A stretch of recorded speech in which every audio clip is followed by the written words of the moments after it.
The cloud. I think we are live. We are live. We will do our usual procedure and wait for a couple of minutes for attendees to join us here. All right. Why is Margaret in the guest room? No, well, Margaret's Awesome. with us here. Margaret's here, yeah. Reg, can you hear me? I can, yes, thank you. I can't hear you. I don't know what's going on. Well, really, Is that- Unmute, mute. and everybody else heard me. I hear you. Okay. So Ed, your speaker isn't working somehow. How do I tell him that he can't hear me here? Can somebody else speak to Ed and see if he can hear him? Ed, can you hear me? Is there anything you can do, or should I sign out and come back in? Hmm, So Stephen, I'm sending a chat note. Steve can send him yeah, look on his let's see, Ed Schuyler here. It looks like his We mic, have video, you know, but no sound. And Right. I'm not muted. yeah. Wait a minute, let me Are you having any trouble jumping the board meeting? Yeah, joining. Penny, can you Speaker hear is me? Not on Ed's. Janice says Penny speaker is not on Ed's. Ed's Is there a speaker not on.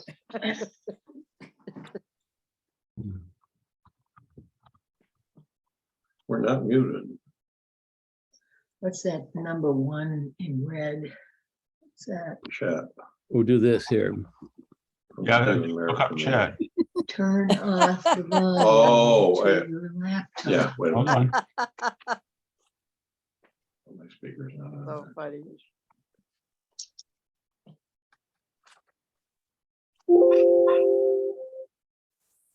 Ta-da. Can you hear us now? There we Yes, are. yes, Yes. Okay. Sorry about that. I was gonna fall back to Morse code if that didn't work. That was great. Write a note. That was a good Okay. idea, Reg. You know, it's all the desperate times we've tried to make this thing work over the last 2 or 3 years here. So anyway, I think we are all here. We are gathered. We have 4 attendees. And so I'm going to call to order at 7:35, the special board meeting of the Needham Housing Authority Board of Commissioners. And I'll start with a roll call. Reg Foster is here. Eleanor Speaker here. Eleanor, if you go next. Ed Scheidler here. Janice Bennett is present. And I think I heard everybody, so we have all of our commissioners here. Thank you very much. I have no special announcements or new items to bring up that are not in the agenda. So we'll go right into the meeting agenda. And this special board meeting is mostly for the purposes of doing a major update and catch up on all the analysis that's been done in pretty much the last year on our repositioning strategy. And we'll be I'll be turning the floor over to Cambridge Housing Authority in the moment.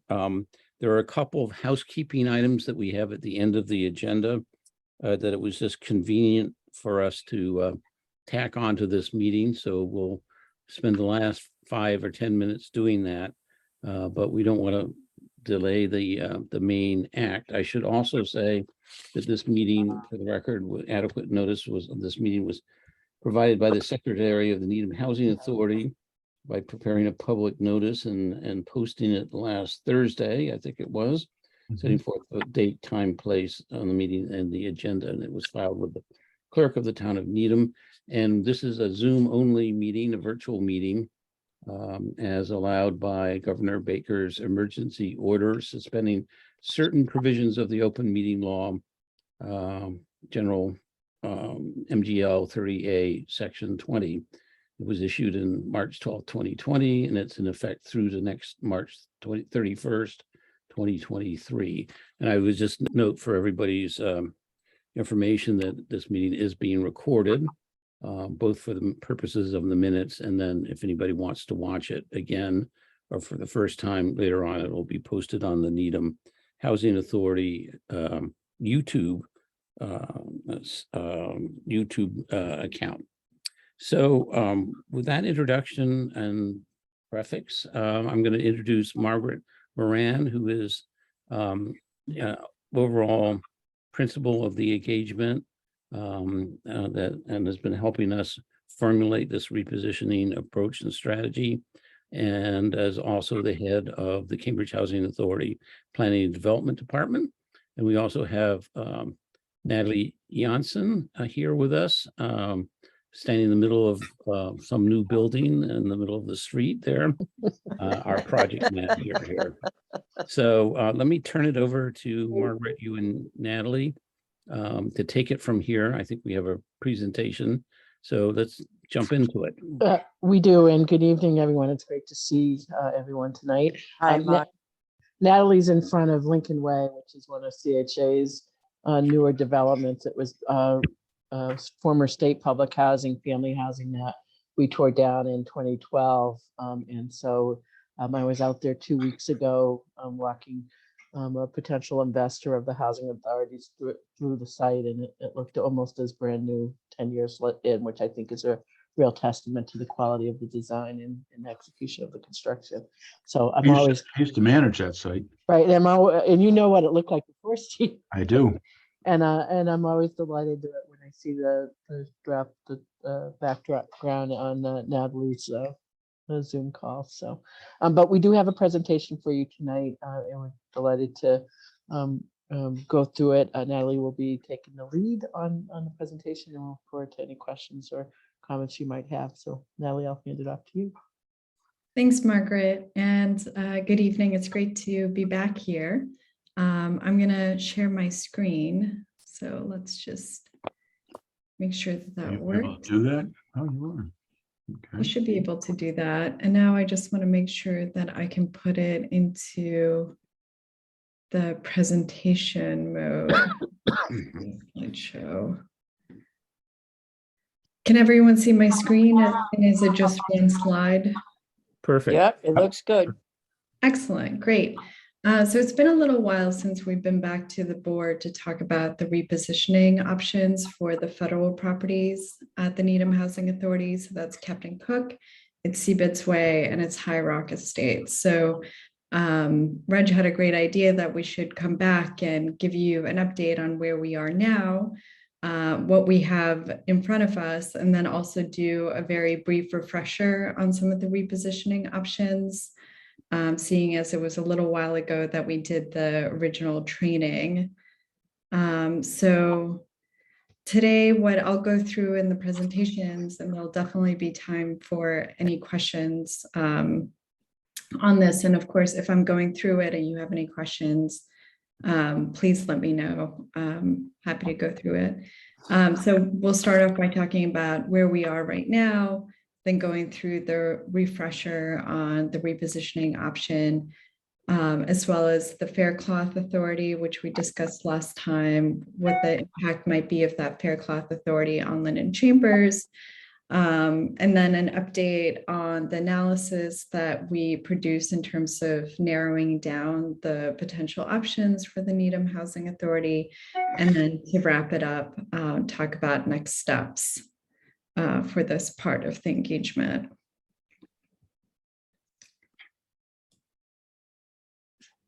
Let's see, there we go. So it's been a busy year. So in summer of 2021, the Needham Housing Authority procured the CHA Planning and Development team to look at conversion options for Cook Seabeds and High Rock Estates, essentially moving it from the public housing Section 9 platform to a better funded Section 8 program.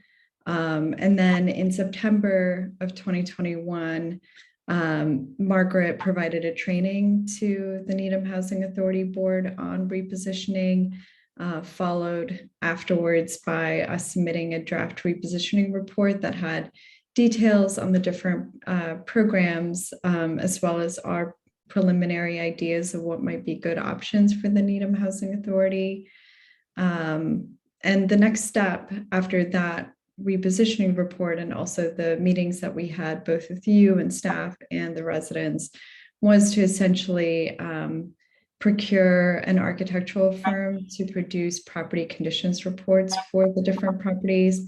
Because as you may remember, some of the repositioning options that we'll talk about today, they essentially look at the physical condition to determine the eligibility of that property for a specific repositioning option. So in the winter, through us, the Needham Housing Authority procured Dietz and Company architects, and we got those draft reports in May. Since then, our job was to review the reports with staff and then submit comments to Dietz and have them updated. As they were updating it in the summer, in the fall, the Department of Housing and Urban Development published new fair market rents, which are the rents that are used for some of the repositioning options, as well as the total development costs, which is essentially a cost metric that kind of plays into the eligibility portion. And this, I'll go through it later, has some implications for this analysis. But where we are right now is essentially we've got in draft, the second draft of the Seabeds and Cook property conditions reports, and we're in a 2-week period of reviewing those with NHA staff. The High Rock Estates report, there's some additional testing that will be done at that property. So it's looking like we'll get the second draft of that report in November, hoping to finalize it in December then. But also at the same time, as we've been doing this work around repositioning the federal properties, NHA has been moving forward the Linen Chambers redevelopment. So there was a request for services for an architectural and engineering team for Linen Chambers that went out, and we got 6 good proposals, and DHCD narrowed those down to 4 that there's now a local screening committee that will be starting to interview these architects on Wednesday, actually. So that's kind of moving alongside this repositioning analysis. So to give a brief refresher on what a conversion is and why the Needham Housing Authority should consider converting its federal properties. Essentially, when we talk about a conversion, sometimes we call it conversion, sometimes we call it repositioning. They're essentially the same. But what we mean is that you're taking public housing units out of the Section 9 program, which is where they are right now, public housing, and moving them to the Section 8 platform. And the benefit here is that Section 8 has been a stronger program financially.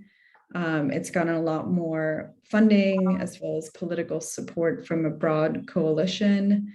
If you consider converting your federal properties, one big impact that will have is that it will increase the operating revenue at the 3 federal properties, and it'll also help to stabilize that income. Because essentially, if you look at public housing operating subsidies versus Section 8, Section 8 has across the years been better funded and has received fewer cuts. So given the increase in operating revenue that you can get by converting your federal properties, even if the Section 8 programs were to see some cuts, you'd be better off than you are today. And what it does is essentially one of the key reasons why you want to convert is that you want to have higher rents that you can then use to take out permanent mortgages on the properties and do the renovation work that's necessary at these 3 properties. And it would allow you to, repositioning these properties allows you to do the work sooner than later. And as we know, costs are going up and there's inflation too. So doing work today will save you money from doing work later. And it's essentially having that financial stability and those increased resources is a way of allowing the Needham Housing Authority to essentially better serve its mission as a housing authority. I just have a quick question, hopefully quick. I don't know. Yeah, go for it. What's the difference between Section 8 project-based assistance versus Section 9 public housing? So maybe not a quick question, but if you can answer as quickly as possible. Yeah, so I think on the kind of broadest sense, it's essentially, it gets funded from a different program at HUD. So essentially it would still, and you mentioned project-based, which is important because when Section 8 can be tenant-based, in which case it's a mobile voucher and it moves with the tenant who has that voucher. But in this case, what you're aiming to do is to have project-based vouchers that are attached to the units. But essentially, so it would still be the same units. It would be funded through a different program at HUD. And tenant rents would still be based on 30% of their income. Thanks. You're welcome. That's a great question. If I could now just follow up, Section 9 subsidy for conventional public housing makes up the difference between operating and tenant rents, whereas Section 8 is based on fair market rents in the area. Can you give an example of that, Rick, Steve, or Natalie or Margaret? Just a simple example with that, what you just said, because I think that's essential to understand. I can do it, Steve, or you can, whichever you. Oh, go ahead, Margaret. I'm going to let you do. Yeah, so, a Section 9 or public housing subsidy, HUD comes out very similar to what DHCD says and says, here is the eligible limit on what you can charge for operating expenses, and it will be $1,000 per unit. And a portion of that will be made up by resident rent. So say the average rent is $400, then the subsidy that HUD would provide the housing authority to bring the income up to $1,000 per unit is $600. Where the Section 8 program, it's, as Steve mentioned, part of fair market rent, or as HUD establishes a fair market rent for the property. So for a 2-bedroom or for a 1-bedroom unit, that fair market rent is about $2,100 for that apartment. The resident rent stays the same at $400, but the amount of subsidy that the housing authority gets is not the $600, but it's $1,700. It's a higher amount.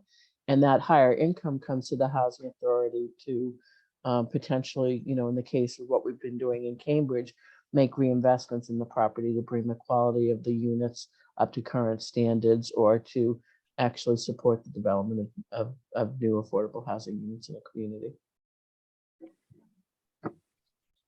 Eleanor, does that help? Great. Go ahead, Well, Nat. I just wanted to step in there and say, you're going to get a better unit, excuse me, for the money.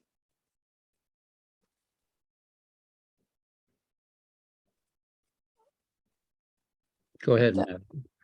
All right, perfect. So kind of broadly speaking, there are 3 main repositioning options. There's the rental assistance demonstration program, which is in the green bubble, Section 18 demolition disposition, and then streamlined voluntary conversion, also called Section 22.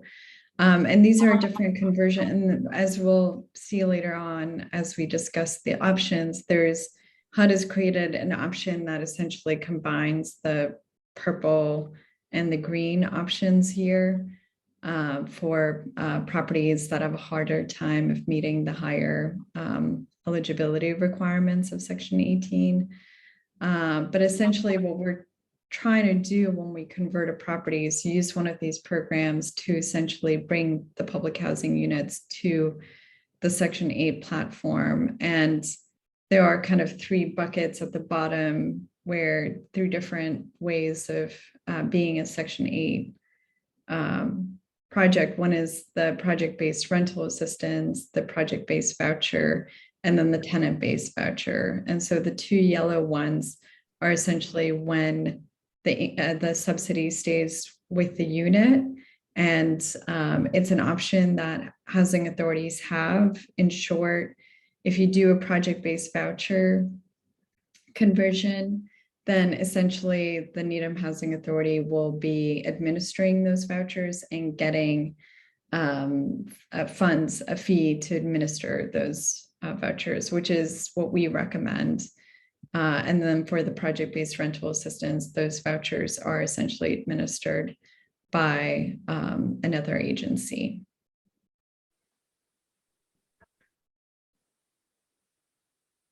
And so now I'm just going to run through the different options for the conversions. And definitely feel free to let me know if you have any questions as I go through this. And I'll be going through it pretty quickly, but hopefully it's helpful.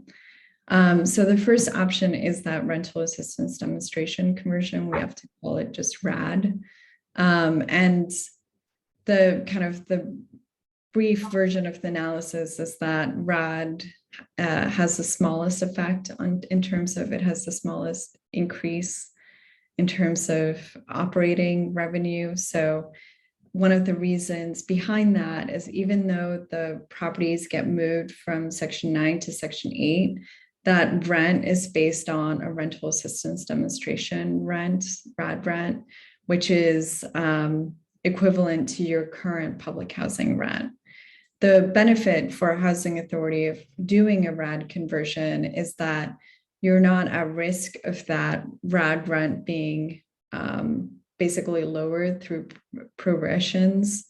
And instead gets increased every year through an operating cost adjustment factor, which is supposed to account for increases in the cost of just operating housing. So it has the effect of not increasing your operating revenue, but rather stabilizing it.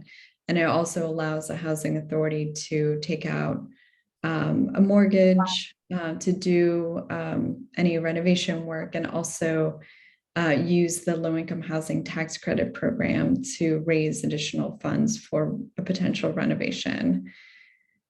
So essentially what you're seeing here is that the real income boost in terms of a RAD conversion is really just getting the admin fee of $168,000 to administer those vouchers.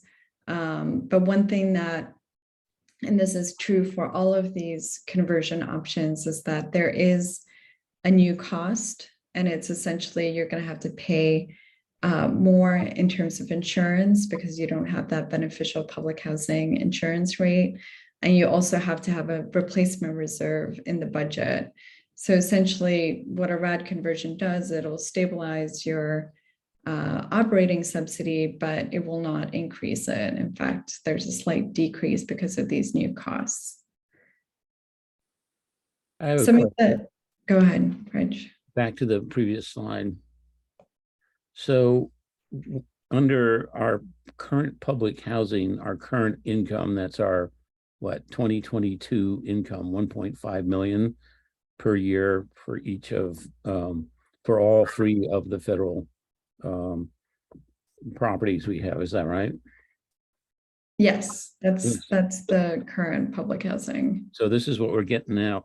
Why can't we just go take that 1.5 million and 1.55 million now that we're getting and just go out there and borrow 3.7 million debt supported and raise another 11.5 million of tax credit financing here? Why is there something that prevents us from doing that today?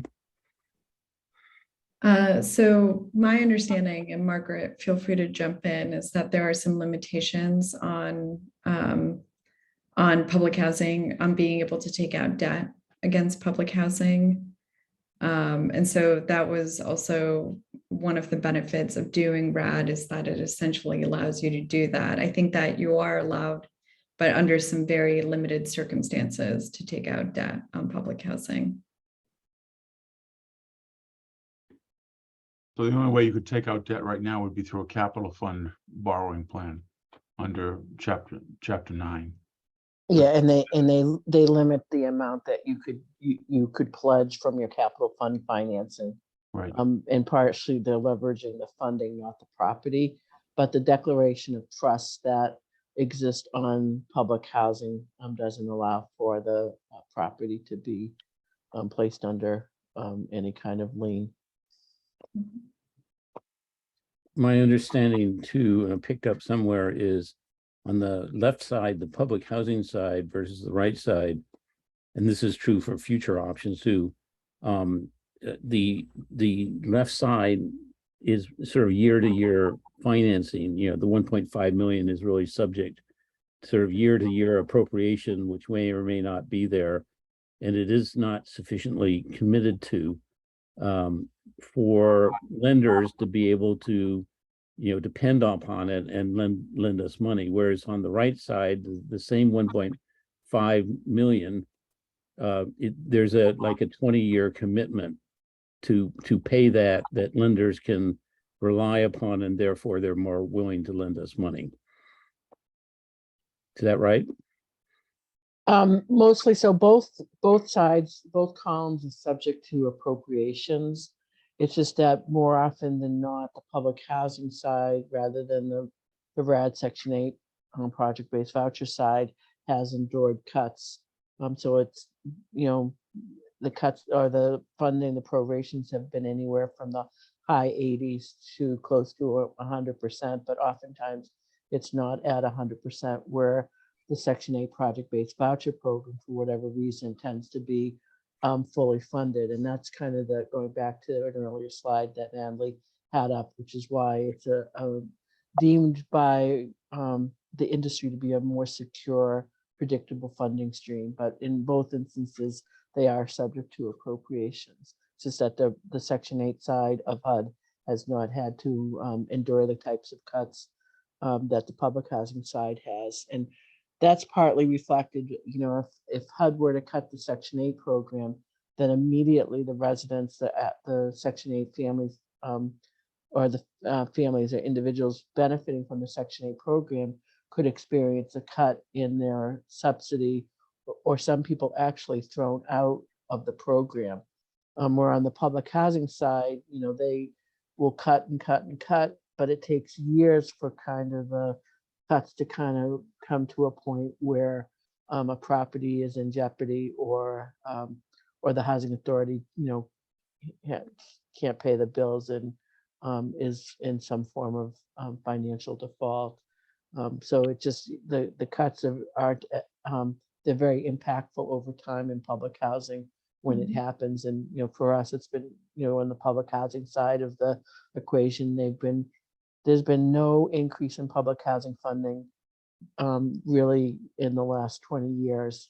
But the cost of running public housing has not stayed the same.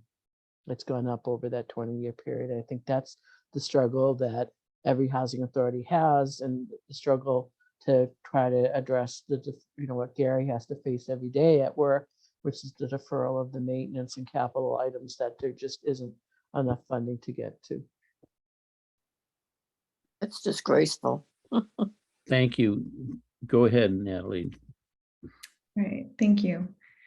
So the next slide here is just highlighting some of the RAD conversion program requirements. And so one key thing is that the RAD properties need to meet a 20-year financial viability test. You're going to have to show the costs of needed capital repairs, both now, but also projecting it into the future, making sure that you have reserves and that you're doing construction work that will help you set up these properties for a 20-year financial viability. In order to be able to convert and get those RAD rents to do the conversion, you also need to close on construction financing in order to address essentially the needs that the capital needs in order to meet this 20-year test. And because the rents are lower than for other ones, you typically need low-income housing tax credits in order to meet this 20-year test. You'll need whatever debt you can take out on the property, but that is very limited. And so this conversion option, while it does provide stability, it's insufficient in terms of meeting NHA's current and future capital needs. So I'm going to move on to the next option. And then we'll revisit RAD as essentially a combination between this option and RAD. So the second option is the Section 18 demolition disposition, which is the one that is construction related in terms of eligibility, and also it and Section 22 essentially has the greatest potential of increasing the operating subsidy at the different properties. So this is essentially because, as Steve and Margaret were talking about earlier, there's a Section 8 rent that's based on essentially supposed to mirror the private market, which HUD calls the fair market rent. And so what the Section 18 program does is that for every unit that is converted through this program, you get a tenant protection voucher, which is set at that fair market rent.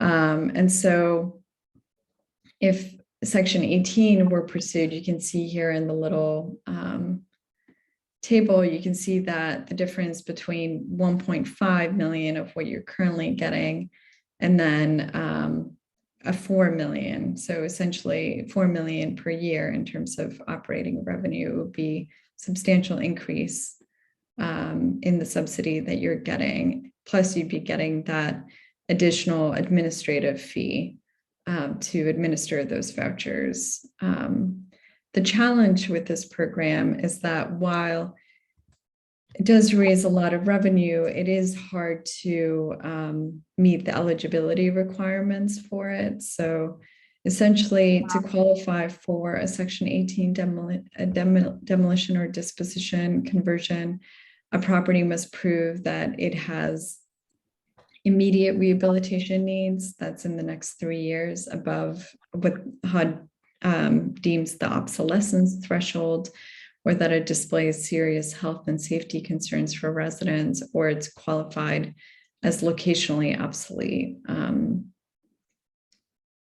so the most common test that's used and what we're trying to see if the NHA properties meet is the obsolescence test. And so what HUD looks at in terms of determining whether or not a property meets the obsolescence test is it looks at costs that are needed or capital repairs that are needed within the next 3 years. And it also, those capital repairs are limited to what is already existing at the property. So you can't, let's say if you have a property that doesn't have ventilation, you can't add ventilation work. You can just do what's already, you can just replace in kind what's already existing there. And so HUD has this total development cost that it publishes annually. And what it says is for buildings without elevators, you have to get to 57.14% of the total development cost for a non-elevator building. What we've seen too is that the TDCs have increased this last year, which then makes the test harder to meet because it bumps up that number. So essentially, like the RAD program, in order to be able to do the conversion and get those increased rents, you do need construction to occur at the property. So you do need to have a financial closing. So what we're doing right now is that there's additional testing being done at High Rock Homes. So High Rock Homes was, I mean, with the higher TDCs, neither Cook nor Seabeds meets this obsolescence threshold. High Rock Homes seems to have a greater potential of meeting that threshold, and essentially to see if we can get there and have a good buffer, because it's a very hard test to meet. There is additional testing being done at the property in terms of looking at the foundation as well as the envelope. And if we can show that there's substantial work that needs to be done there, then High Rock Homes could be a potential candidate for a Section 18. But just with the caveat that it's a very difficult test to meet, and it can take a while to have HUD approve a Section 18 application, around 6 to 12 months, depending on how many questions they have about the work that's necessary at the property.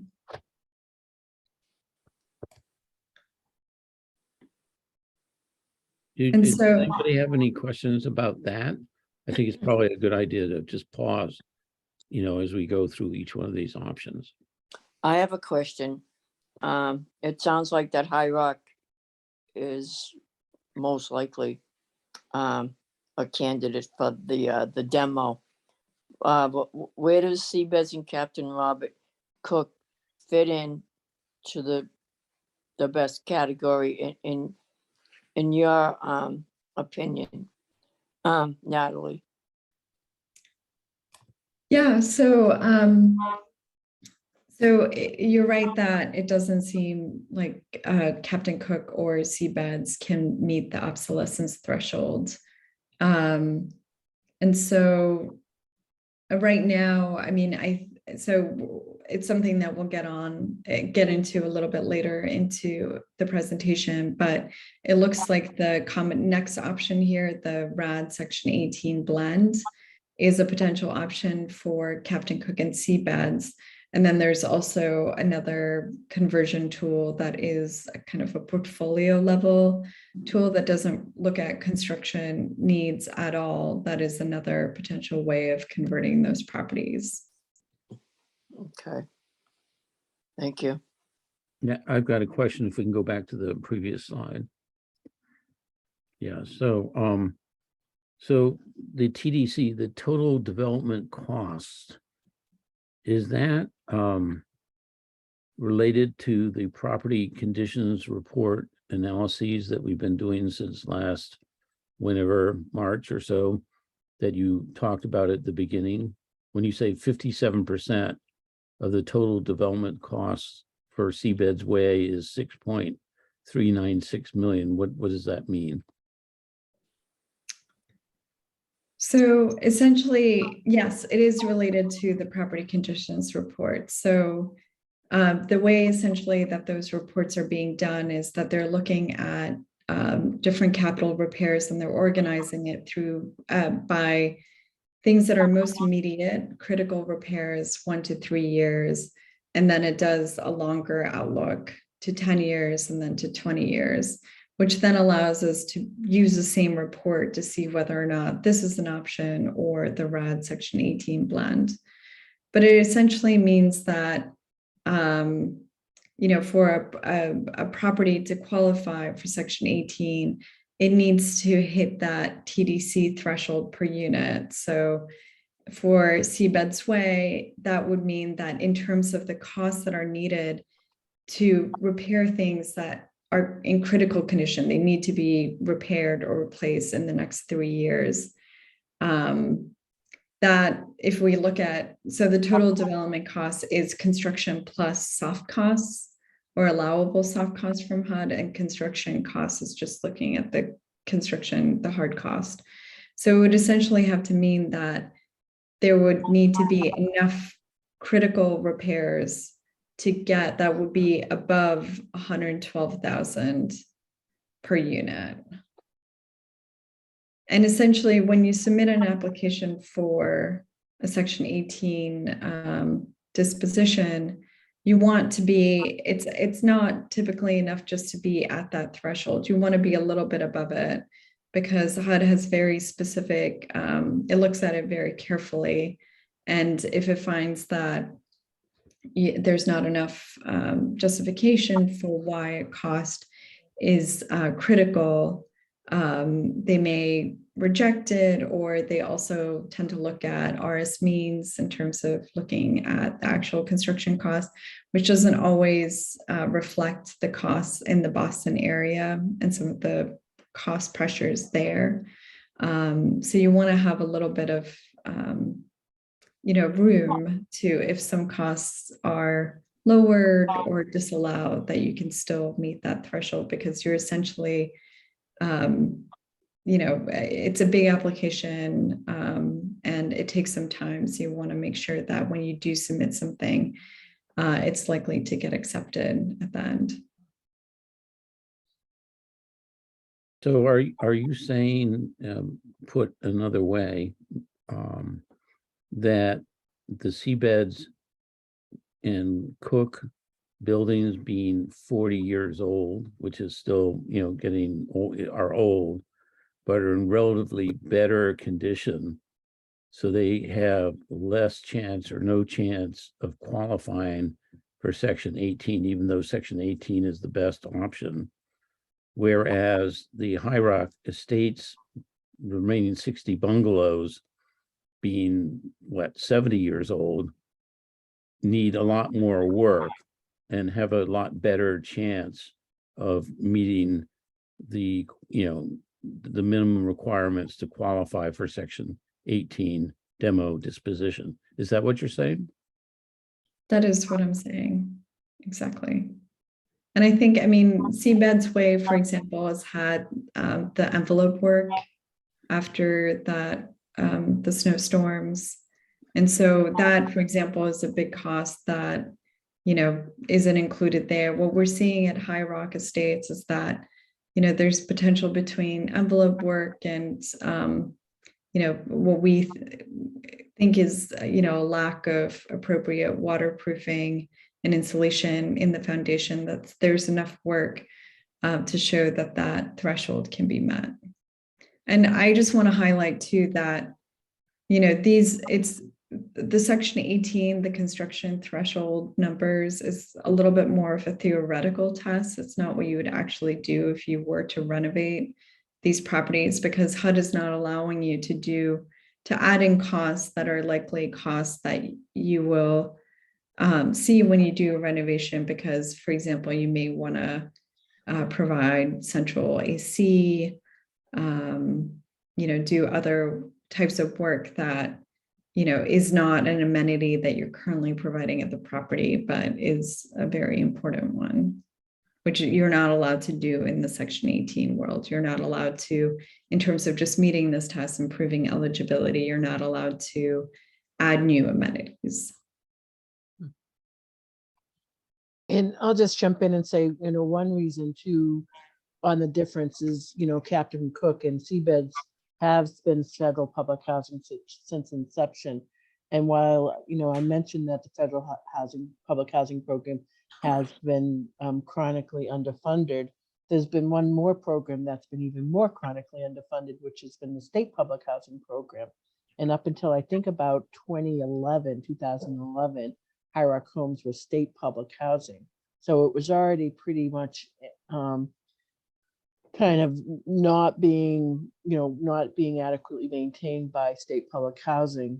So it's been, a benefit for it to be federal public housing for the last 10 years, but it also contributes to its current condition and potential for obsolescence. Okay, thank you. Want to keep going, Natalie? Sure. So then we're at this option 3, which is a potential of combining RAD Section 18. So this is a good option where you're trying to get to those higher rents, but you may not be able to meet the construction threshold requirements for Section 18. And in this program, HUD has essentially created 2 separate ones. So we'll start off with the RAD Section 18 construction blend, which, like RAD and Section 18, is based on the construction needs at each property. So here are a lot of numbers and percentages. They've created this program where essentially you look at the capital needs at a property, and then depending on, they kind of created the sliding scale in terms of where you are in terms of capital needs. They will allow you to do a different allocation of having some units be converted under RAD, and for those units you get the lower operating subsidy, and then other units converting out of Section 18, and there you get the higher fair market rent. So essentially, this is based on HUD publishes housing construction costs. And so basically what they tell you and what we're kind of focusing on is that last caret, the 90% housing construction costs. If you can meet that threshold, then essentially what you can do is you can convert a property as 40% RAD and then 60% Section 18. But there's also a caveat there, which is very beneficial to Needham, which is that if you're in a high cost market, which is the HUD has determined that Needham is a high cost market, then if you can meet that threshold, that highest threshold of 90% of the housing construction costs, then you can increase the proportion of units that are being converted out of Section 18, so that 80% of your units is converted out of Section 18 and get that higher fair market rent. 20% will be at the lower RAD rents. So in getting these reports, we've been looking at where the properties fall in terms of the housing construction costs. And so what we're seeing is seabeds is kind of floating between 60 to 90% of the housing construction costs, and Captain Cook is at 90%, and then High Rock Estates is at 90%. And so one of the options here is combining Seabeds Way and Captain Cook into one application through this program. This blended program could then allow you to get 90% at both properties. And that's beneficial, right? Because then it allows you to get a higher proportion or percentage of the units would be converted out of Section 18 with the higher rents.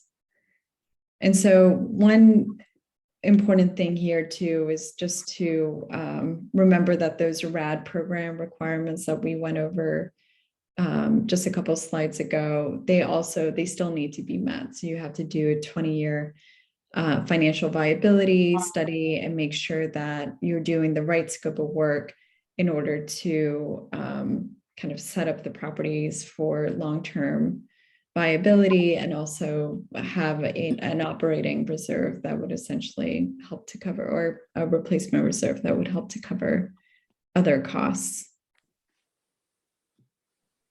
There's a subsection of this. Can we go back for questions? I think, because I just want to make sure people get a chance, because I'm not going to remember it from slide to slide. Does anybody have any questions there? Because one question I have is, what does it mean 90? What exactly does it mean 90% of the housing construction costs? What does that mean? So basically what it means is kind of like the TDCs. You get a housing construction cost from HUD, you multiply it by the number of units at that property. That gives you the total, it gives you a number, and then you get to 90% of that. And that's basically just the hard costs of doing construction. So in this case, the RAD program allows you to, in order to meet this, you can include costs generally up to 10 years. So it's not just immediate costs, but it's up to 10 years. And you can include some additional amenities that have to do with the marketability of the property. But it essentially, if I can try, your phrasing for the last section was very good, Reg. And if I were to say it again, it basically means that if you look at if you take Seabed's Way, Captain Cook, and High Rock Estates, you figure out exactly how much work you need to do to meet capital needs for the next 10 years. You may have some things there related to the marketability of the property. You look at that total construction cost, and then you compare it to HUD's housing construction costs and see if you can get to 90% of that number. Well, let's just drill down. I'll drill my question down just on one of those numbers. So the 90% of housing construction cost for Seabed's Way, $125,157. So Seabed's Way is, all one bedroom apartments, about 550 square feet, plus or minus each. So is this 125,000, however HUD came up with that number, this 125,157, if our property conditions report that we're now got a second draft of says we have to spend more than 125,157 per unit, is that how to sort of understand this table, that we would qualify for that 90% level for Seabed's Way? If we could make the case that we ought to be, to catch up with all the deferred maintenance and the deferred capital investment over the last 40 years, we'd be spending more than $125,000 on that. And you're saying, well, there's sort of a 60 to 90% chance that we can make that case. Whereas with Captain Robert Cook, that has 30 units, 2, 3, and 4 bedroom units, we would have to spend, so they're larger units. If our property conditions report says we'd have to spend more than 186,084 per unit, then we would qualify. And you're saying, it looks like we're pretty, we're well over the chances of meeting that here, 90% likely to meet that. Is that what you're saying? No, sorry. So I yes to most of what you said. And I think that this is a little confusing, the anticipated ability to meet threshold. What it's saying is not that there's a 60 to 90% chance of you getting to that higher number, but rather that you will, based on where we're seeing the costs in the property conditions report, that you'll likely be able to, if Seabed's Way is its own property and its own application, you're likely to meet the 60% of the housing construction cost threshold. And then 90% is if you combine it with Captain Cook. Whereas High Rock Estates, being a much older property, being 70 years old, it's looking like 90% for that, if that was a separate standalone application. Yes. Which gives us the best deal. Exactly, because it increases the number of units that are going through the Section 18 program. Because this is the blend of the two. Exactly.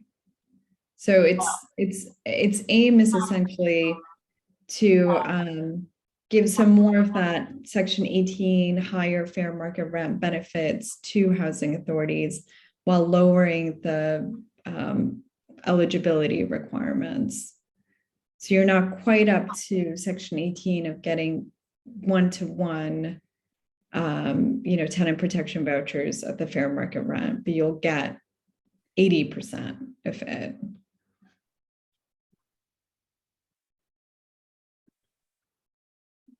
And the more tenant protection vouchers we get, the better it is for us.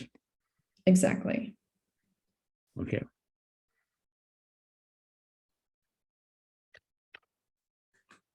All right, well, you keep going. We'll, see how much this sinks in here.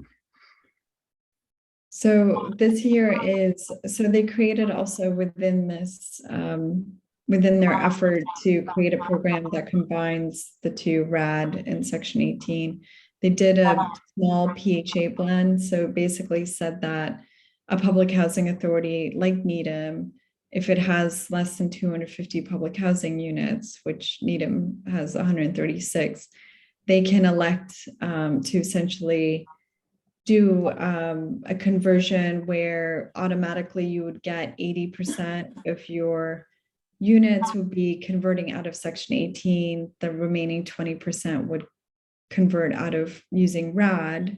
But it comes with certain requirements. So this one doesn't look at, you don't have to meet construction cost thresholds. This is available to you as of right because of your size. But one of the key requirements is that you would have to close out your public housing program. And that's important to consider because of Faircloth, which is what we'll get to next after Section 22. But it also has another requirement, which is earlier we talked about the difference between a Section 8 project-based voucher versus Section 8 project-based rental assistance. The first one allows the Needham Housing Authority to administer these vouchers in-house. And so you get that, 168,000 annual administrative fee. This one requires you to choose the project-based rental assistance program. So it essentially requires that another housing or another entity will administer those vouchers. So you do not get the administrative fee. And at the same time, you still have to meet the RAD program requirements of doing the 20-year viability test and the conversion. You wouldn't get those increased operating subsidies until you have closed on the property for construction. Any questions there? I'm just trying to let it settle in for a minute. I have a question, Natalie.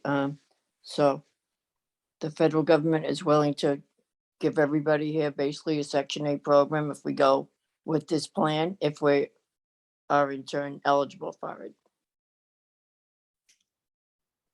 Yeah, so I mean, the idea is to basically create an easier way for housing authorities to go down this route. But there are some costs associated with it, not getting the administrative fee for those vouchers and also requiring you to close out the public housing program. And that's essentially, it's related to the Faircloth Authority. That's the key thing that you will lose, which is the potential of getting any other, public housing federal subsidies for Additional units, you mean? Right, for additional units. And Yeah, then and that will close out the housing authority and we will essentially be under a management type program to, Well, I think as with the rest of the units, you'd still have, or the rest of the conversion programs, you'd still have the units, they'd essentially be subsidized through the Section 8 program, but you'd still have, MHA or NHA staff who are doing the maintenance and the management. It's just that you would no longer have, essentially, as a housing authority, you'd have no public housing program. we wouldn't have a board either. So You'd still have a board and board meetings. Yes. So do you it's all mean- confusing. Do you mean, Natalie, the Needham Housing Authority is still in the public housing business, using that term generically? And we're still continuing to provide deeply affordable housing to tenants and families that really need it. But are you saying we are exiting or closing out our participation in what you referred to earlier, a few slides, the Section 9 public housing program? We're not allowed to be part of that anymore. And the Faircloth units that you're going to get into are part of the Section 9 public housing program. Did I hear you right there, or correct me if I'm wrong? That's right. So you'd essentially, I mean, that's a good way of putting it. You know, you still have the properties, you're still maintaining them, you're still managing them. We're still Um, renting them, we're still collecting rent, we're still providing services and all that as Right. as you know, people who need public housing, but it's via Section 8. Exactly. So what part of the Public Housing Authority program would close? Just if I So- could, Natalie, so nothing really closes. The funding, instead of coming through chapter 9, comes through chapter 8. So it's a switch in where the subsidy comes from. It's not closing down units or anything like that. It's changing the funding behind the unit, behind the screen, if you will. Behind the bank accounts. Well, no, the bank accounts do well under this, but it does become a little more incumbent on boards and future boards to manage the property well and take care of capital needs without the capital fund. It would be based on income from the various sources, rent and subsidy through Section 8. But so it changes. Natalie's right in that we'd be out of the public housing side, but we'd still be providing deeply affordable housing in Needham for persons of low and moderate income. And I'll just add that as you, if you were to transition out of public housing, you know, the declaration of trust would go away, but there would be another HUD use agreement placed on the property so that the property remains restricted for the use of affordable housing, so that the underlying goal or objective of providing deeply affordable housing isn't, I'll say, compromised by the switch, because you're just really trading one type of land restriction for another type of land restriction, but it still makes it incumbent upon the Needham Housing Authority, or requires the Needham Housing Authority to provide housing, deeply affordable housing for low-income individuals and families. I have two questions. Yep, go ahead, Betty. Okay, would there still be a resident organization for each neighborhood? I don't see why there wouldn't be. Absolutely. Okay, so the management is more or less the same. Yep. Essentially the same. Okay, and then I have a question on this page 19, it says it also requires another entity to administer the vouchers. As such, the NHA would not receive 168,912 administrative fees. And then on the next page, 2020, it says under the construction blend route, is this different? NHA would also get 168,912 in administrative fees. So are we talking, I mean, that says option 3, RAD section 18, as it does on page 19. Yeah, so that's essentially related to, so if you do the RAD section 18 construction blend, you can get that administrative fee for administering the vouchers in-house essentially. This is just a kind of like the small PHA blend, which requires another entity to administer the vouchers. So in this case, you won't get it. But if I think the slide that you're looking at is one in the kind of in latter part of this presentation where we go over some of the options that we're zeroing in. This is not, this is not one of the key options that we're recommending, in part because of the not administering your vouchers and then having to close out the public housing program without getting, full fair market rents on all of the units. So I think the page numbers that Penny's referring to is the number that was in the board packet. Maybe you shouldn't like move forward and catch up to that page and then come back to Penny's question. Yeah, it would be 14 and 15.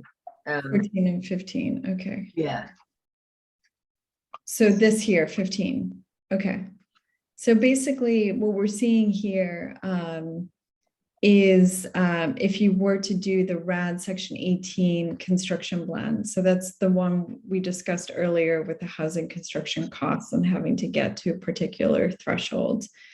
And that's why you're seeing that under the construction blend route, NHA would also get 168,912.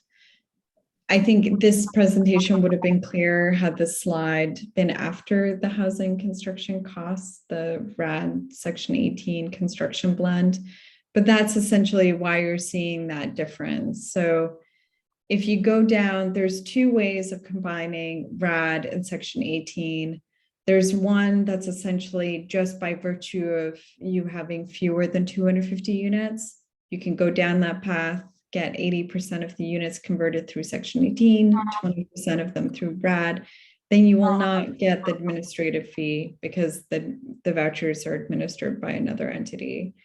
But this slide here is the other one. So this is related to meeting certain thresholds in terms of construction. And if you do go down that path, in terms of blending RAD and section 18, then you do get to administer the vouchers and you do get the administrative fee for that. Sorry for the confusion.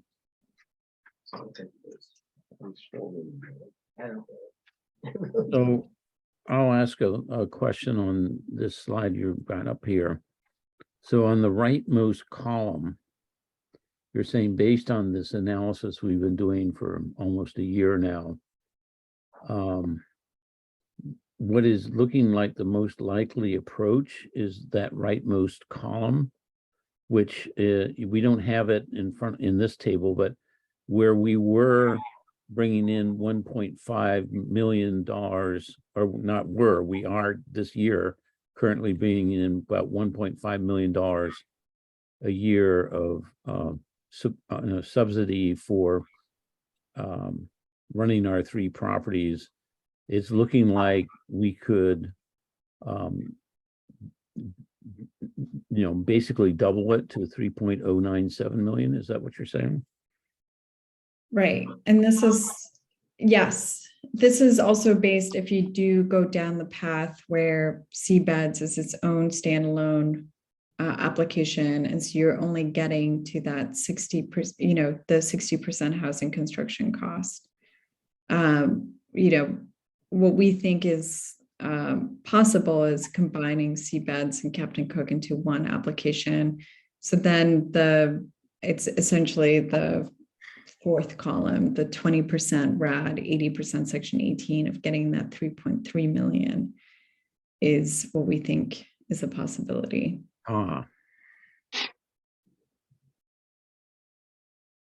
So you've narrowed it down between 3.097, call it 3.1 million, and 3.376, call it 3.4 million. That's what we seem to be zeroing in on now based on all this analysis. Whereas a year ago when we first looked at your initial analysis with an initial paper without all the work we've done, we had a much broader range of possibilities. Yeah, well, I just want to, so later on in the presentation, we'll get to a little bit more focus because this is still just looking, just individual programs. So there are other options that, are the ones that we think that we should explore together. And it's not doing the RAD section 18 construction blend for all three properties. Okay, cool. Let's get there. Excellent. Yeah, We I have know. one more program to go through. So HUD is basically, they've created a lot of different ways that you can do this, and they all have their unique aspects. So thanks everyone for your patience. So this now is the last option that we'll go through before focusing in a little bit. And it's section 22 voluntary conversion. And what that does is essentially it allows you to, all of your public housing units, the 136 units, can convert to that section 8 fair market rent, which is the higher section 8 rents that you can get. So typically what they have is for section 22, you have to show that cost wise. It'll be cheaper to operate the buildings with vouchers than as public housing. But within this section, HUD has made an allowance that it's called the streamlined voluntary conversion. And this is what NHA can access, which is for public housing authorities with fewer than 250 public housing units. You can waive that test, and essentially you can get it as of right because of your size.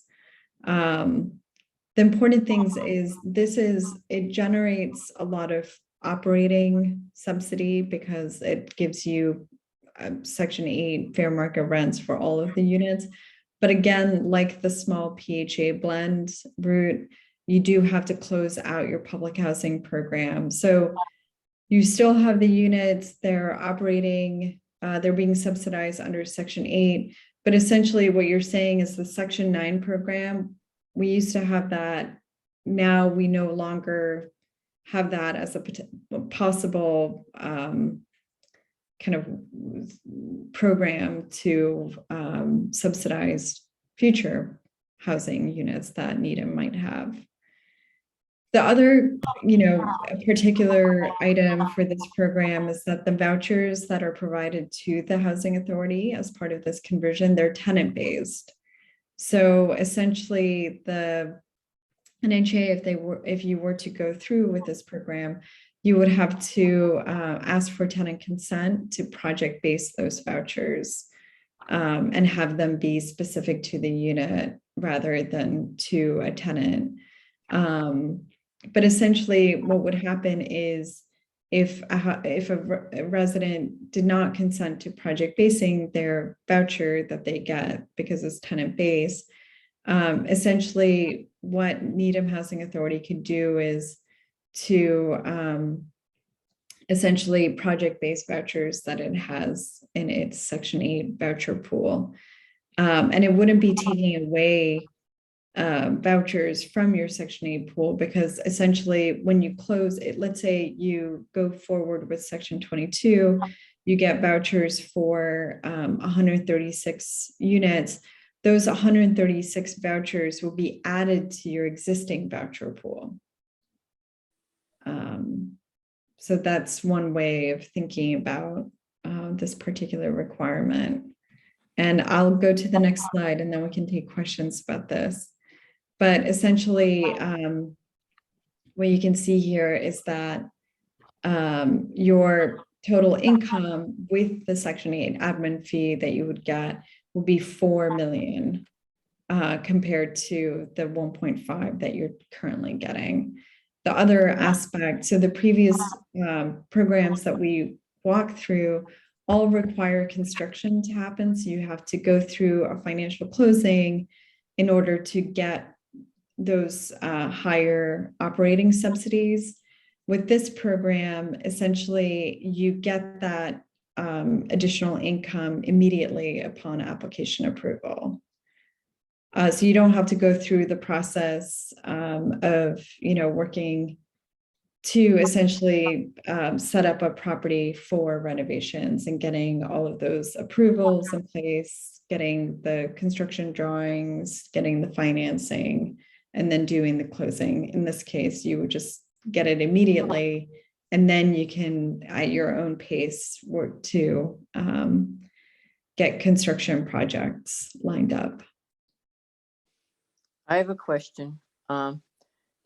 What happens, I don't know if you answered this question about the residents' consent to the project base. What happens if they don't consent? I don't know if you answered that properly. So what would happen, essentially, you'd want some type of subsidy to be attached to the unit so that you can pay for operating expenses, and so that you can, get the financing that you need to do renovation in the future. And so what would happen is, let's say a tenant lives in a unit at a property and they get the tenant-based voucher and they don't want to consent to project-based that voucher.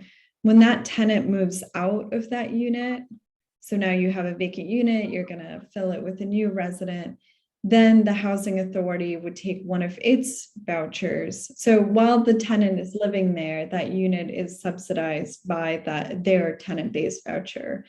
When they move, the housing authority would essentially take one of its Section 8 vouchers in its Section 8 voucher pool and project base that, so that there wouldn't be a gap in terms of the operating subsidy for the property as a whole. And going forward, if the tenant did vacate the unit, they take the voucher with them? Or they just give it up? So they can take the voucher with them if they choose, if they consent not to project base it. Do they have to move out if they don't consent? My understanding is no, they don't have to move out. Oh. So if they're not all project-based, say they could be 25, 75, does how does the money revert to the housing authority, and what denominations are? Yeah, Not- so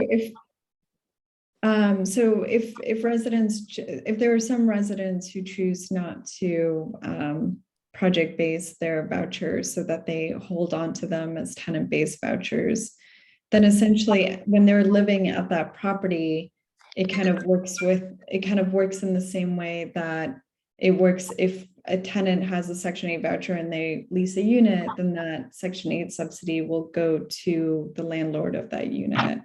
In this case, the landlord of the unit will be the Needham Housing Authority. And so that mobile Section 8 voucher that they have while they're living at, let's say, Seabeds Way, would go to the Needham Housing Authority as the landlord of Seabeds Way.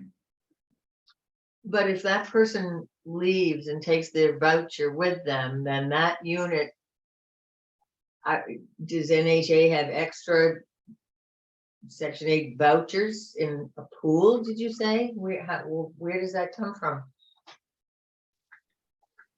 Yeah, so this is, sorry, I don't remember off the top of my head exactly how many Section 8 vouchers Needham currently has. Needham has approximately 120. 120. Margaret has a great memory for numbers. So It's got 3 more though. I was just thinking, that's why I said approximately, because I know we've got new, how many and did we you want say? those 3. We got 3 more. Okay, 3 more. So 123 units, 123 vouchers. What would happen is if you go through a Section 22, then you have your original 123 Section 8 vouchers. Then on top of that, you would have another 136 vouchers. So essentially, you're getting for all of the units that you're converting that are currently public housing, as you go through Section 22, you will be getting vouchers for that. So Margaret, tell me, how many vouchers is that as a whole then? Was it? I lost the math. Yeah, I think I lost it too. I need to do some. So the quick answer is that our vouchers turn over from time to time, and if someone were to move out with that mobile voucher, the tenant-based voucher, then we would backfill that with the next available voucher that we have, and we would project base that. Yep. So it's only for the residents that are there at the beginning that have that ability to The have first that mobile round. voucher. Yeah. Right. And I would just say for, Cambridge has assisted some private landlords who have gotten tenant protection vouchers where the resident had the choice to either project base it or move.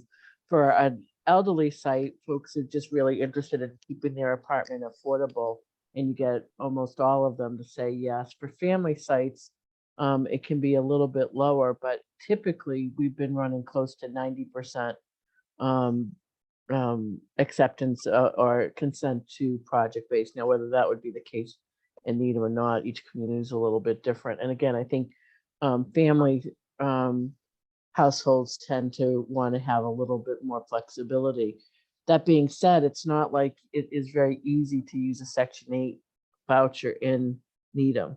Oftentimes, and I don't know if Steve has or Cheryl has at her fingertips, the how few vouchers you have actually leased up in Needham. Most of your vouchers, I would imagine, are in other communities. That tends to be kind of typical because the rents are high in Needham, but I don't know what your exact number is. So for folks who want to stay in Needham, then they see consent as that way of kind of guaranteeing that option. Not that the housing authority would be tossing them out from a converted development. They wouldn't be, but it is a factor that residents consider when they think about whether or not to consent.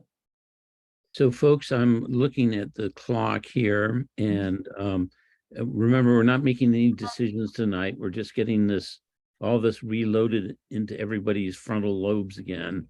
And, there'll be more questions that come out afterwards. So Yeah. I'm going to And encourage I would Nancy to move on here. Yeah, and I would say the questions are excellent on section 22. And the fact that there's so many questions is kind of it's not, they call it streamlined, but it's not streamlined. It's a little bit more complex than the other ones, and it comes with a little bit more risk. So all the questions that are being asked are really appropriate and really thoughtful. So and will help us gauge how much time we need to spend making sure everybody understands all the moving parts here. Yeah. Go ahead, Natalie. All right. So I'll try to be quick. They haven't made it easy, HUD, for us, but so then I think, so we've gone through the 4 repositioning options. And then there's another aspect that we all need to have in the back of our minds, which is the Faircloth Authority. So just to briefly go over what that is, and Faircloth Authority is, it's a reference to an act that was passed in the late 1990s.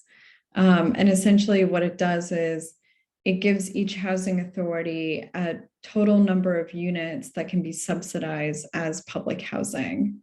So, and it's based on what your number was in 1999. And so NHA has a maximum allowable public housing at Faircloth Authority of 136 units, which is what your federal property is right now. It's a total of 136 units.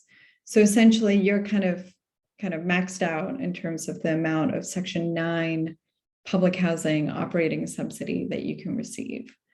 Now, where it gets interesting is that some of these conversion programs, because you're essentially taking, so right now you can have 136 units in your public housing program, Section 9, you have 136 units. That means that you can't add more public housing to your portfolio. But essentially what you're doing through conversions is you're taking units out of Section 9 and moving them to another platform. Some of these conversion options create essentially openings for additional public housing operating subsidy in the NHA portfolio.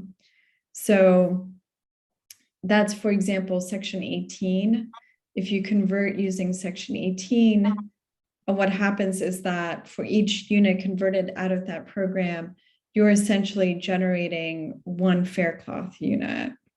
So that's, and what that Faircloth unit is it's in the future when you have, let's say, an additional unit at High Rock Estates or an additional unit at Linden Chambers, you can essentially access public housing operating subsidy to help pay for that.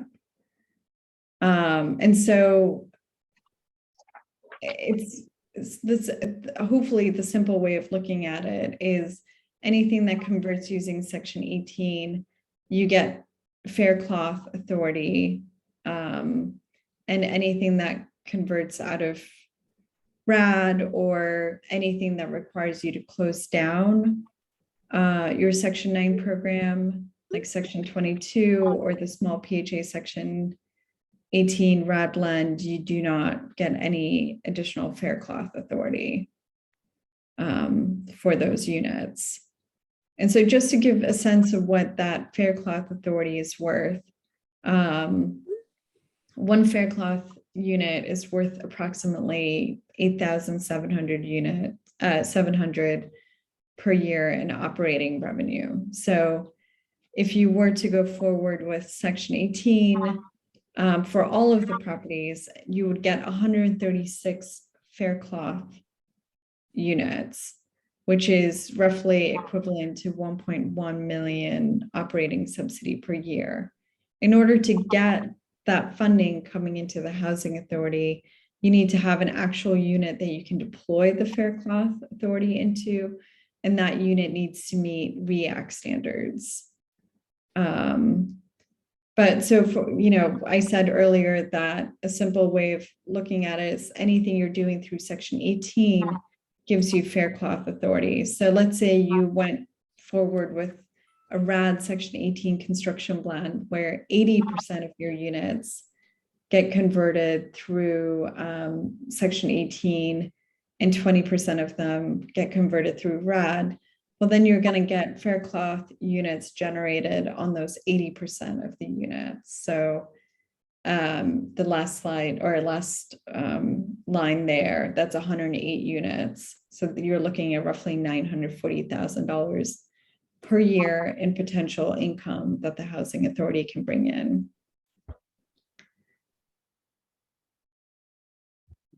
Are there any questions related to this? Why don't you do the next slide, because that's the implications of this. So the implications essentially is this is additional subsidy that you can generate that can help fund new units. So it can be useful in terms of Linden Chambers to figure out additional subsidy on the state public housing units there, or when you create new units there, the question becomes, how do you subsidize their operation? Having that fair cloth authority that you can then deploy at those units is a potential way of subsidizing those new units. So, I mean, I think that's really the key way of thinking about fair cloth authority vis-a-vis the new units, either through High Rock Estates being redeveloped as with more density or Linden Chambers. The other bullets here is just saying that, the more operating subsidy that you generate just through the operating revenue at your federal properties, the more likely it is that you might have additional resources to pull into a Linden Chambers redevelopment. And obviously, if you have more operating subsidy at your federal property, then you can take out more debt and you're less likely to need other soft sources that you can then deploy to do Linden Chambers. Questions, people? Yes, if we, regarding Linden Chambers only, if we were able to use the fair cloth process, would the properties actually, the ownership of the properties transfer from the state to HUD? So that's go ahead, I was Margaret. gonna say, I'll take this one. So the ownership right now is with Needham Housing Authority, but would happen if you did have fair cloth and you would have used them at Linden and Chambers. The state public housing, DHCD would release the property or the units from the state public housing program, and then they would be placed under a HUD use agreement for public housing. Okay, But the ownership actually wouldn't change because it's still Needham Housing Authority. But what would be the underlying affordability restriction would change from the state public housing program to the HUD program. okay, thank you. Follow-up question there, Margaret, or Natalie, which is, does the availability or preservation of these Faircloth units just apply to the new units at Linden Chambers, or does it apply to both the new units and the redevelopment developed existing units?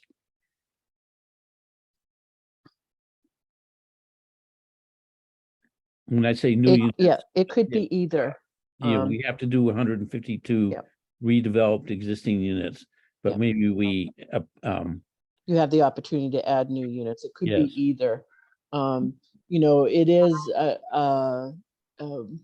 it would be a very valuable resource for supporting the existing state public housing units in terms of their overall affordability, because right now, residents on average, if we just go, again, I don't know exactly what their average rent is, but say they're paying the $400 a month as their average rent, that's only producing for the housing authority, absent any kind of state or federal subsidy, $4,800, which is actually not enough to cover the cost of operating those properties as affordable housing. And so the Faircloth subsidy would make up that gap, that difference between what you're getting from the resident rent versus what you actually need just to cover your day-to-day operational expenses, which, you have to, if you have any hope of repositioning Linden Chambers, commit to that 152 affordable units. And ideally, to get any meaningful capital funding from DHCD, absent any ongoing continuation of any of their subsidy dollars for its future. The federal resource would be very helpful to attract additional state resources for the redevelopment effort. meaning the state would be more supportive of what we want to do in Linden Chambers. If you had Faircloth to offer into the equation. Okay. And more part of it supportive is, means more part, money, right. Yeah, and part of it is, they have specifically indicated to housing authorities as part of their funding notices that they don't want you to use any of your Section 8 resources to underwrite the affordability of the existing state public housing units, because they feel that's a constriction or a contraction of, a public housing unit and a Section 8 unit. Now when you combine them, you only have one resource. With the Faircloth unit, it only exists if there's an affordable housing unit to support. So it's not like a constriction or a collapsing of two into one in the same way as it would be if you were to use your own Section 8 resources.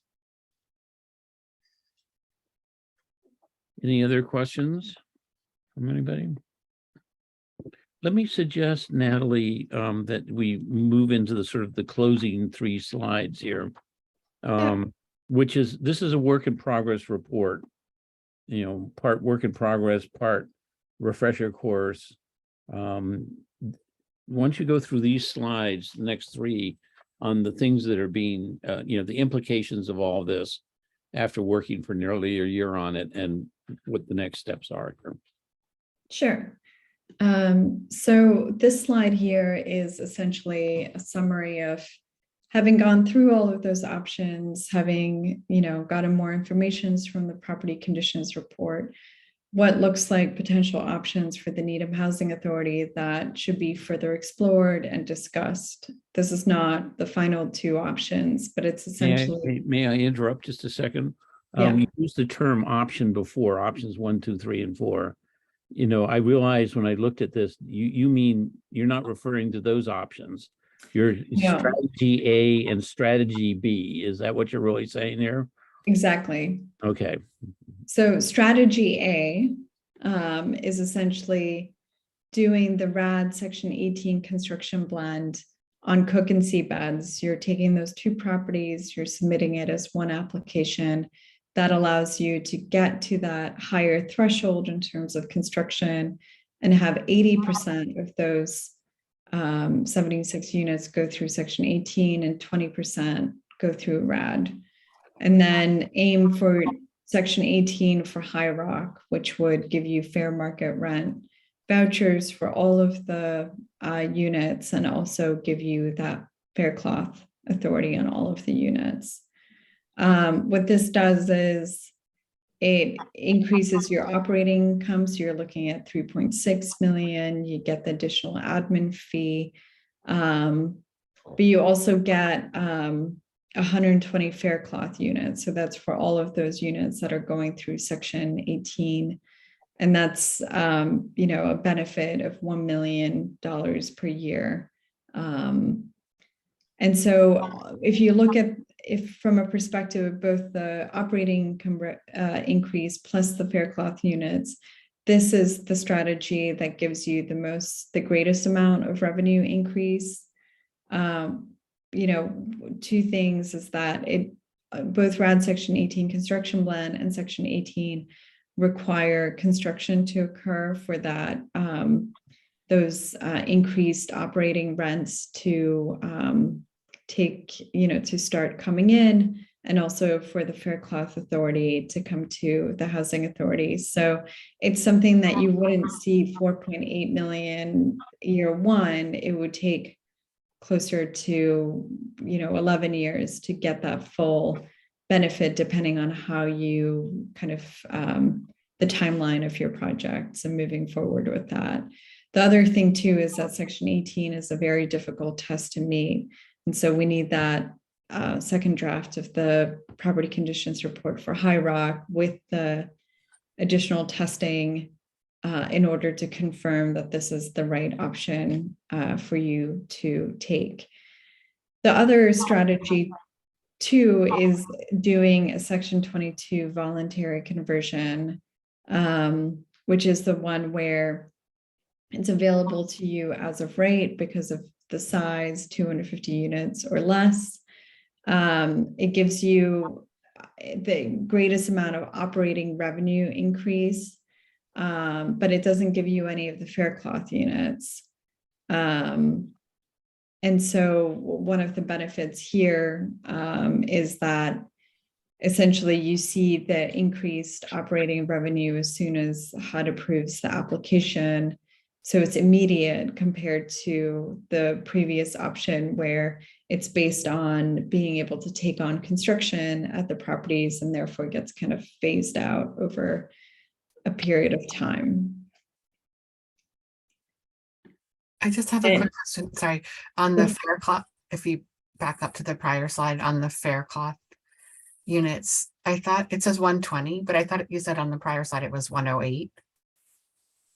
So 108 would be if you did RAD Section 18 construction blend across your 3 properties. Oh, This okay. one's slightly higher because for High Rock, you would get the fair cloth units for all 60 units. I see, okay. And then you'd also get the fair cloth units for 80% of the 76.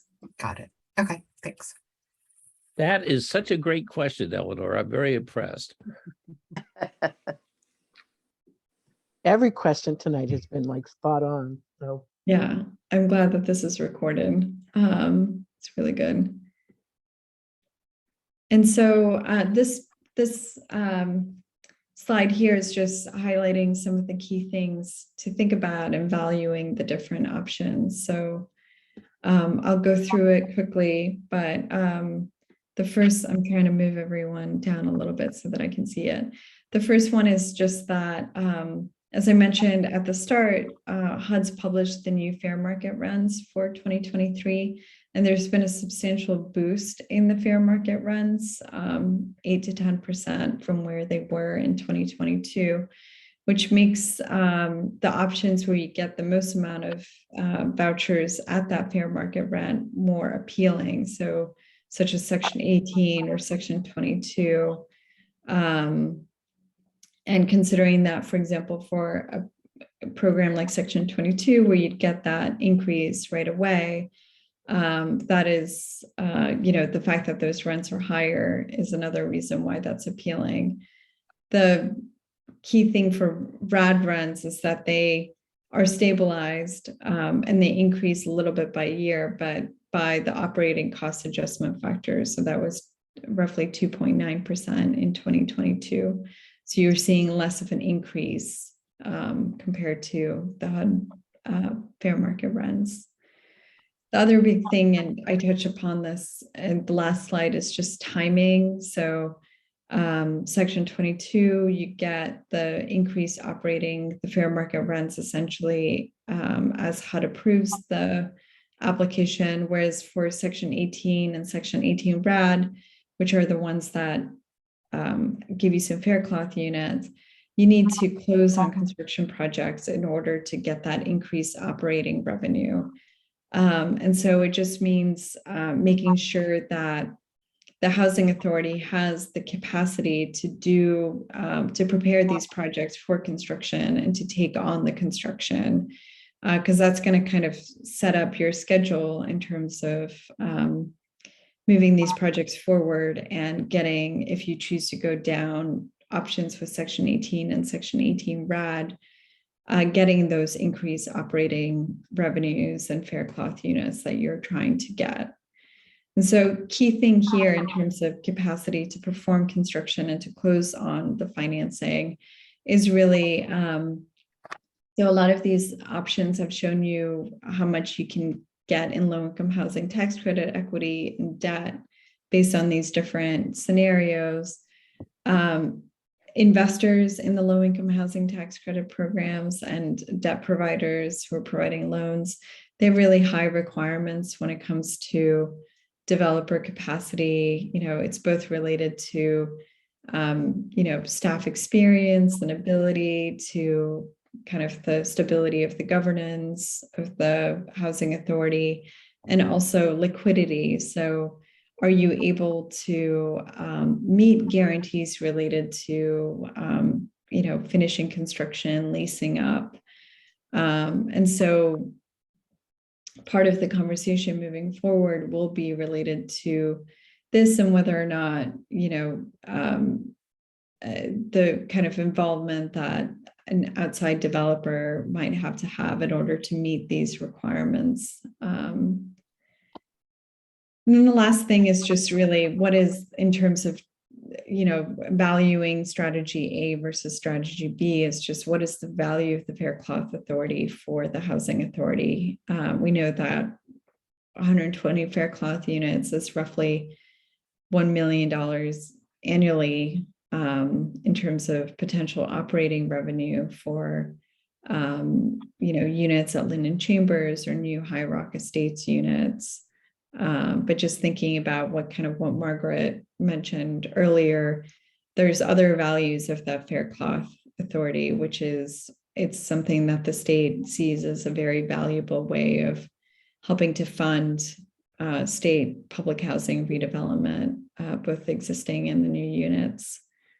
And so to quickly wrap it up and give more time for questions, where we are right now is we'd like to continue our discussions with NHA staff and the board related to these two options. Part of that will be, we're working right now on finalizing the property conditions report for Cook and Seabeds. And there we have the second draft of the report. We're reviewing it. We'll get a final set of comments to the architects, and we expect to have those finalized in October. For High Rock Estates, we're proceeding with additional testing that's going to, confirm that there's a Section 18 case to be made, and that it's one that's would make for a strong application. And so that's going to take a couple of weeks to do the testing. So there, it looks like the final property conditions report that we can expect it in December of this year. And so what we're hoping is the path forward is that we get that final report and that we finalize the strategy for the repositioning in December, once we have that additional information on High Rock. Thank you. Thanks, Janice. Well, it's great. So we're now at 9:16 according to Apple time here. That's a lot of information to take in an hour plus here. What's the sense of the board? Do you want to mull this over a bit, or would you like to do some? We sort of did our Q&A as we went along, which I think was great, you know, more relevant to the individual sections. Another way we can proceed is to kind of take a break but you know, give us all you know, a action item to maybe get any additional questions you have in, you know, just dash off an email, send it to me and Steve, and we will bundle them up and send them on to Natalie, you know, to kind of get them responded to, recognizing that we're going to be coming back to this and going over this a bit again, probably in a month or two when we get closer to the finish line with the additional next steps. Does anybody have a preference on how we would proceed at this point? I have something to say. Go ahead. Very early on, I was with option one. And then tonight, she came back with all this additional and You more mean money. strategy A, did you mean, or strategy B? Yeah, it said option one Yeah, on we're my going to paper. change the terminology, but yeah.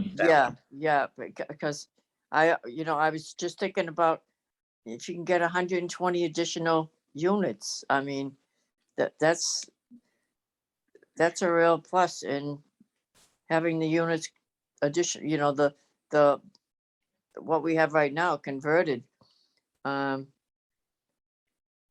It sounds really good. But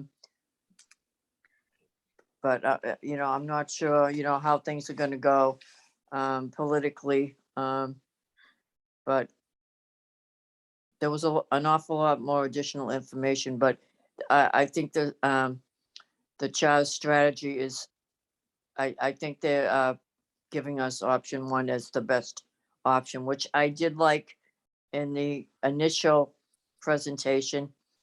And I still think it's a good option. I don't know what anybody else thinks, but the more information we get, it seems the more confusing it gets for some reason. Okay, that's it for me.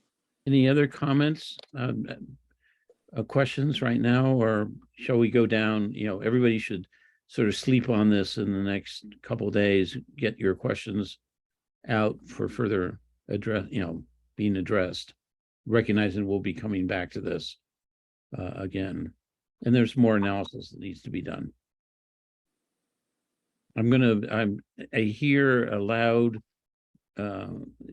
support of let's move on to our administrative items that we have to do before we end the meeting here. Maybe while it's fresh in your mind, next 48 hours, if you have any questions when you go through this again, you look at the slides tomorrow, just dash off simple emails, and then we'll get them answered. Does that sound right? I see head nodding around the screen here. So, hey, I'd like to let Margaret and Natalie go here with a big thank you for making this very complicated thing semi-understandable, or quite a bit understandable here. Really appreciate it. Thank you so much. Thank you. Yep, and good to see you all. See you soon. Thank you, Margaret. Thank you, Yeah. Natalie. And thanks for all your questions. Thanks, everyone. To be continued. Yes, bye-bye. Right. And we will move on. I think we had a public comment in the agenda, but I don't think we're quite ready for that. We'll definitely make sure we have public comment before we make any final decisions here, but that's still a couple months down the road here. But anybody who has questions, members of the public who happen to still be tuned in here, please send them in to Steve and myself as well, and we'll get them answered as well. So let's go back to just the couple, three administrative things here on the agenda. I find it here. Steve, let me turn this over to you. The next agenda item is a board award resolution. Can you explain what we're looking at here for Matthews House? Yeah, so this is a resolution that's dealing with the kitchen upgrade at Matthews House. Everything's been signed, everything has been reviewed, as you see from the RCAT. They're handling all that work. We'll be involved. Gary will be involved because he loves to get involved in those things. It's long overdue that the kitchen at Matthews House needs to be upgraded. Steve, I have a question. Mhm. What is the Matthews House? Matthews House is a house at 1415 Great Plain Avenue that houses 8 disabled individuals. There's 2 Oh. 4-bedroom units Oh, okay. purchased in the 1980s for the sum of $400,000 and put another $400,000 into it. And I know that because I signed the check at the time I was a commissioner. And do we have residents coming and going on a, It's all done through the Department of Mental Health, which is now DDS. They control the residents in there. They control okay, who's so in we there. don't house them. It's all done through that. All done through there. The house Yeah. was built under a court order at the time, not just for Needham, but for the area to build houses for disabled individuals, housing. And Okay, it's so I did not know that. I'm glad that we have that. That's so nice. Yeah. You've Thank you, driven, every time you go to the post office, from the post office towards Wellesley, you've driven by it without even knowing it was there Oh, Yep. okay, on the right.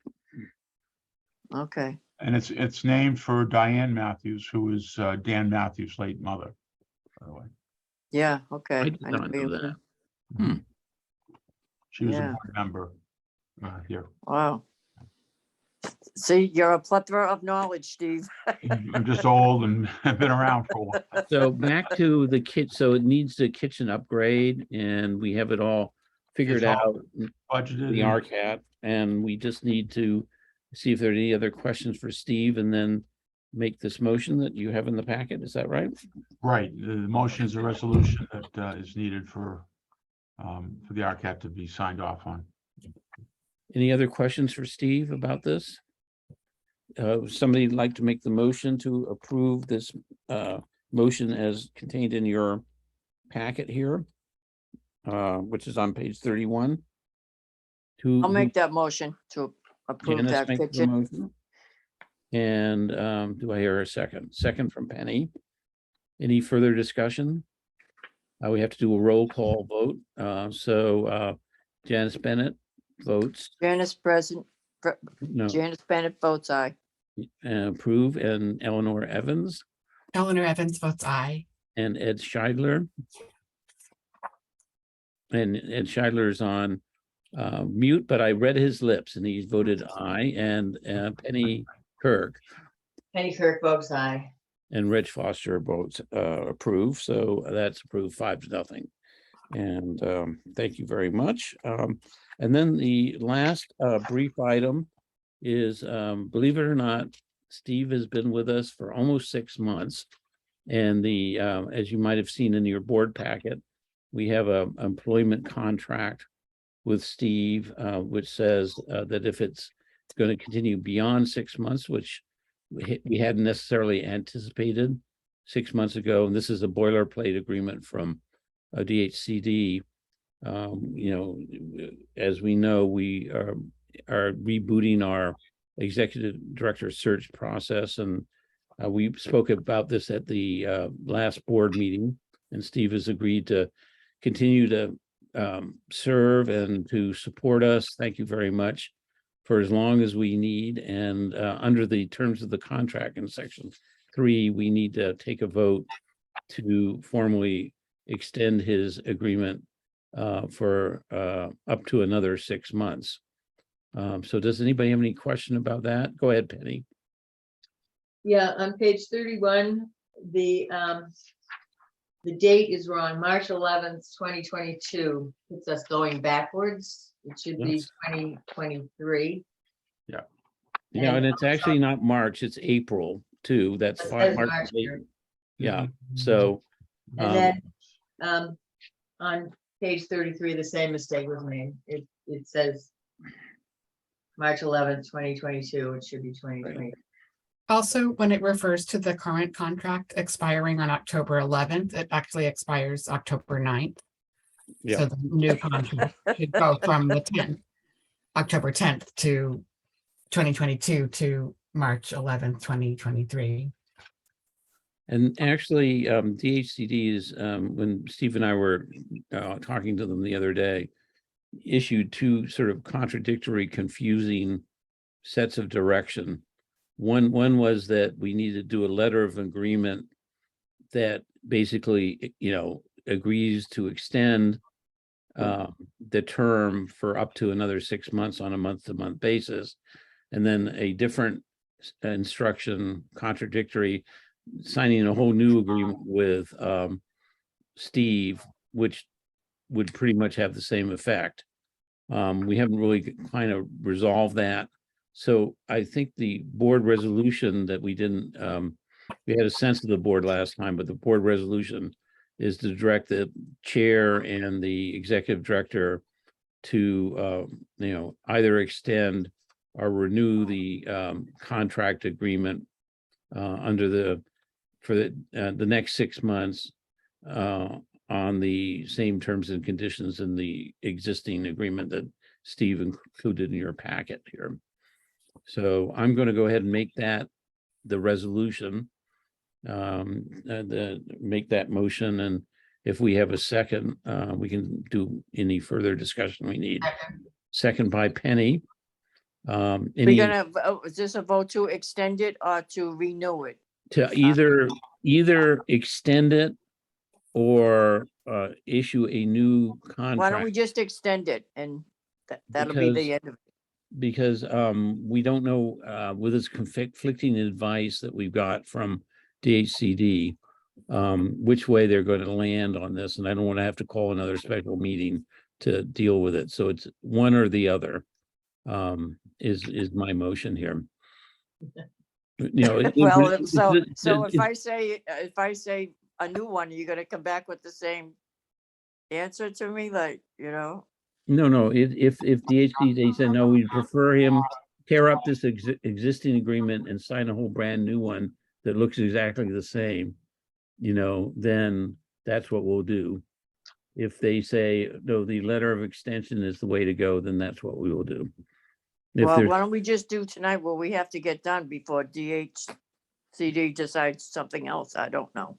no, that's what I'm saying. The motion as I've worded it is to either do a letter of agreement extending it for 6 months on a month-to-month basis, or to sign a brand new agreement in basically the same form as the old agreement, whichever is, all this is subject to ultimately DHCD's approval either way. Sorry. I if was so right moved there. either way.